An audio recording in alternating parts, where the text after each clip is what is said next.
Hi there BookTube, it's Eleanor here, and today I'm going to be doing a bit of a book haul. This is my last book haul of the month.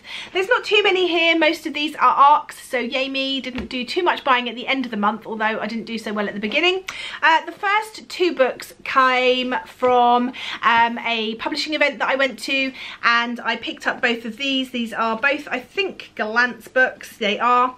The first one is The Girl King by Mimi Yu. I just really loved the synopsis of this. It sounds like it's going to be a bit of a page-turning fantasy. It's a story, if you haven't guessed, of two sisters, two princesses. One is always destined to become heir, the other is living in the shadows, and the king then names someone totally different, a male heir, and so both princesses look set to, well, change the course of that really. One sets out to find allies to eventually become the queen, and the other ends up coming into some sort of magical powers perhaps in order to potentially take the throne herself.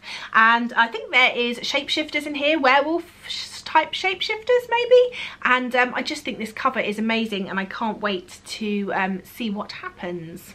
The other book that I picked up at this event was one that I've been highly anticipating, and that is the sequel to The Bells, Everlasting Rose by Doniel Clayton. I was in the camp of really enjoying the first one of this. I really enjoyed The Bells. I think I gave it 4 stars. I was quite intrigued by this this world with beauty and the price being put on beauty, and so I'm really looking forward to finding out what happens in the conclusion to this duology.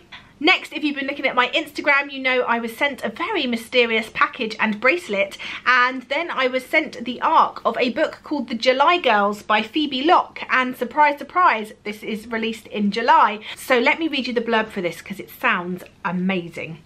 Every year on the same night in July, a woman is taken from the streets of London, snatched by a killer who moves through the city like a ghost.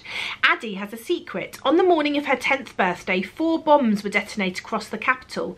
That night, her dad came home covered in blood. She thought he was hurt in the attacks, but then her sister Jessie found a missing woman's purse hidden in his room.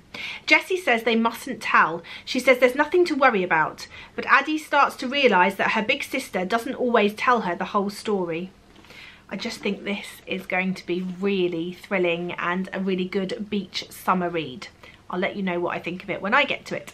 And then the final 2 books I picked up for myself. The first is Fierce Fragile Hearts by Sarah Bernard.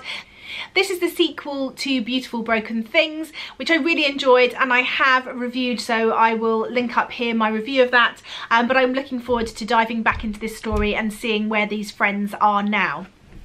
And then the final book that I picked up was a bit of a sort of random purchase really. It was on my buy one get one half price offer, and that is Rain and Delilah's Midnight Matinee by Jeff Zentner.